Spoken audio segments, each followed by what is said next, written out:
Hello, I'm Gnome, and welcome to your December 2020 episode of your favorite segment on my channel, Out of the Vault. If you are new here, let me just say welcome. It's a pleasure to have you.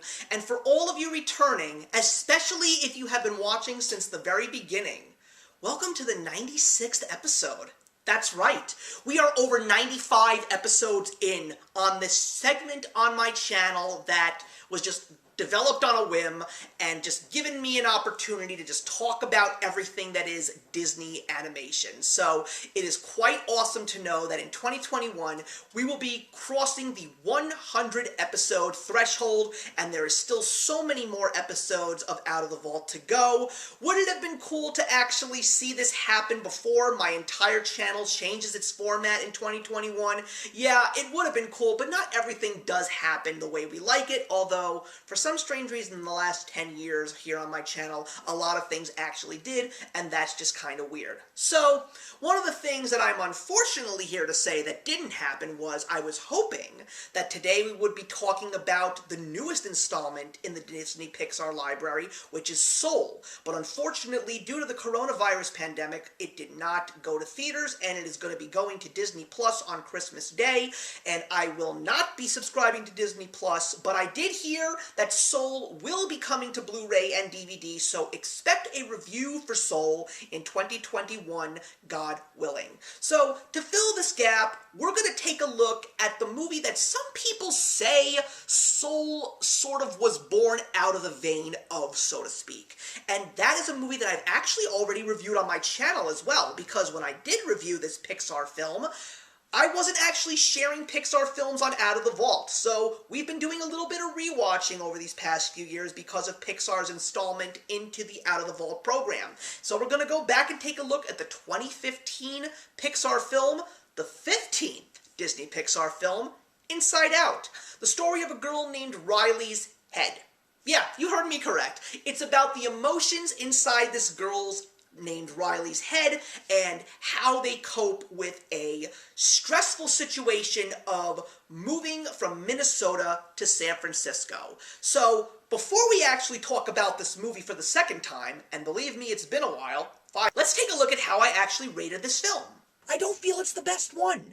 If I'm going to compare it to a Toy Story or a Finding Nemo or a Monsters Incorporated, I'm still going to take those over Inside Out. Maybe it's because of the fact that there were a lot of people that decided to bring their very, very young children, so there were some screams and some cries and kids running all over the place, and I may have missed a moment or a joke or two. Inside Out is a great film. You definitely should see it.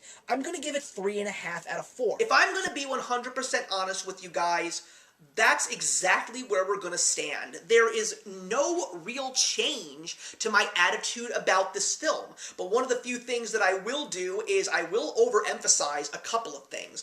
One of the big history lessons was the fact that Inside Out, while it is a very original story directed by Pete Docter, this is loosely based on a show in Epcot Center which no longer exists because the Wonders of Life is officially gone, and speaking of Epcot, the whole park is really being renovated at this point in time, but there was a little show in this little place called Cranium Command, where we took a look at a boy named Buzzy who is actually controlling the body of a young teenaged boy, and we take a look at how he communicates with all the organs and how he makes sure that this boy just has a good day in school. So that's basically where the story of Inside Out really does come from.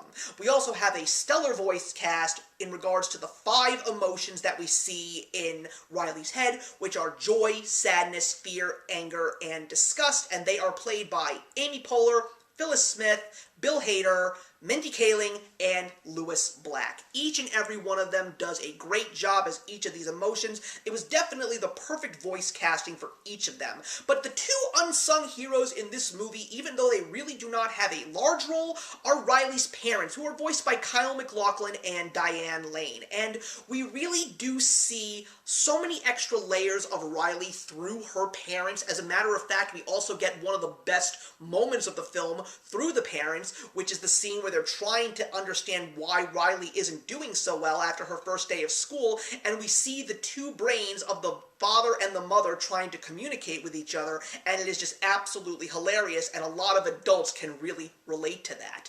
The thing that really makes this movie special, besides the animation, besides the great score from Michael Giacchino, is the fact that this movie, when it comes to Pixar, this may in fact be the smartest and most innovative film in the Disney Pixar library. The way that they actually showed us the mind, the way that we saw all these important aspects of how the brain functions in such a family-friendly, bright, happy, yet even sometimes emotional way, like the abstract thought and long-term memory. And also, my favorite thing in this movie is the specific running gag of the dreaded earworm, because that is something that I know, this is something that we've all experienced, and ironically, it also always seems to happen with so many people when it comes to gum. I'm gonna have to stop right there because I'm sure there are still some people that have not seen Inside Out, and you really should see this movie to understand that running gag. Also, for me personally, there are also two voices in this film that you don't even realize that are actually in this movie, and they are two security guards that are played by David Goles and Frank Oz, and they are the Muppeteers of Gonzo and Fozzie Bear. I love the fact that Pixar actually got these guys just to do a small voice role in this film together. That was wonderful. But this movie does have some very interesting moments. I think, like I said in the first time I reviewed this movie, the character of Bing Bong was definitely one of the biggest surprises of this film, because when you first see him, and of course he is voiced by the awesome Richard Kind, we don't really know what to make of him. Is he a villain? Is he a good guy? And then as the story progresses, we get so much amazing character development from him. But one of the most important things about this movie is the lessons that we learn, especially when it comes to Joy, because Joy is the protagonist and antagonist of this film.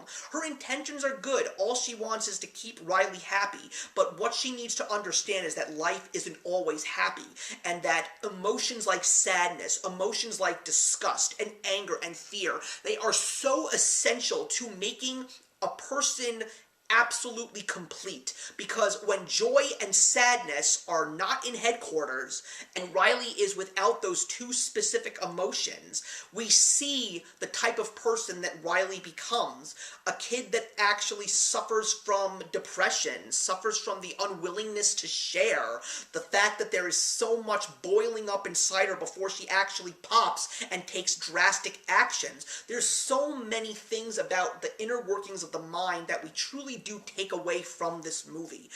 But still, to this very day, there are so many people that just adore Inside Out. And yes, it's a fantastic movie, but for me, it's still not perfect. It's just missing that little certain something. When I first saw this movie and said those exact same words, I thought that it was because of the fact that there were a lot of little kids in my theater just distracting me from possibly missing a moment or missing a joke. But truthfully, now that I've seen this movie again in my own house with no distractions, it's still missing that certain something, and I just don't know what it is. I will not deny the fact that this movie is beautiful. I will not deny the fact that this movie is so original. I also will say once again to watch the end of this film during the beginning of the credits, because it is some of the most hilarious writing that you will ever see. But it's still not perfect. I don't know. Maybe I'm just not too thrilled with the chemistry between the characters, because to be honest with you, outside of Lewis Black, I'm not really the biggest fan of any of these comedians. I think that they're good at what they do, but I never truly loved them. So maybe that could be the reason. I'm not sure. And I'm not going to yell and scream at people who think that this is the best Disney Pixar film. I don't think it is, but I don't think that it's a bad movie either. I think that it truly is one of the better Pixar films, and especially considering the fact that After 2010's Toy Story 3, we really didn't get truly great Disney Pixar films until Inside Out came along. And when it did come out, people thought that it was Pixar finally coming back to its glory days with its best film ever. I do think that we went back to a better time with Pixar, only to lose it again for just a little bit, but I still don't think that this was the best Disney Pixar film, which is why I'm still going to be giving it 3.5 stars out of 4. But that's it, everybody. Those are my thoughts on Inside Out. Once again, please leave your comments in the box below. I'd love to talk to you about it, and I'm looking forward to seeing you guys next year. Even though we will not be doing this monthly anymore, we'll be doing this show every other month. There's still going to be so many great Disney Pixar films and other Disney films to review.